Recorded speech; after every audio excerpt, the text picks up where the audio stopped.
Ayun,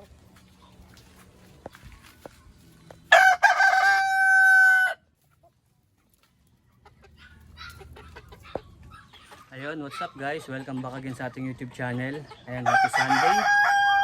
Ayan, so for today's video tayo ay mag-update lang sa ating mga alagang manok. Ayan, so ito yung mga alaga nating manok guys. Ito yung mga tatlong hen natin na dumalaga. No?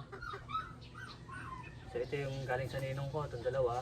Tapos yung isa naman na yung talisayin. Itong talisayin galing sa kumpare ko.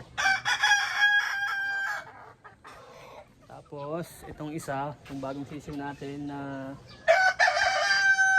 sinibalang ba? Sinibalang ba ang kulay nito? Or sinibalang or choco? White choco. Ayan. So sana lalaki siya para meron tayong lalaki, no? Kasi yung mga lalaki natin dito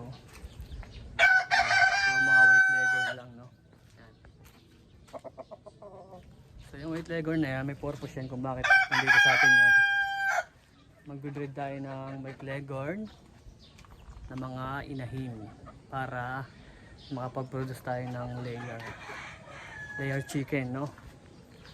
So ito lang yung update natin sa ating vlogs for today's. So wala pa rin buntot tong isa natin, itong kulay abo natin, kulay brown, at itong isang golden brown. Ayan. Kasi itong brown yan.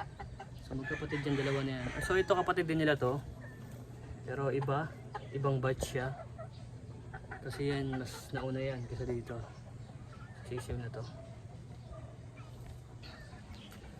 Ayan, so kung hindi ka pa nakasubscribe sa aking YouTube channel, don't forget to like and subscribe para lagi kang updated kapag meron tayong bagong upload. At pwede ka mag-comment kung tagasan ka para malaman ko kung saan umabot ang video na to. At kung ikaw ay isang nag-aalaga rin ng manok, pwede mo ako bigyan ng tips kung ano yung mga mas mainam na gawin para mas mabilis at malusog yung aking mga alaga. So yun lang, maraming salamat.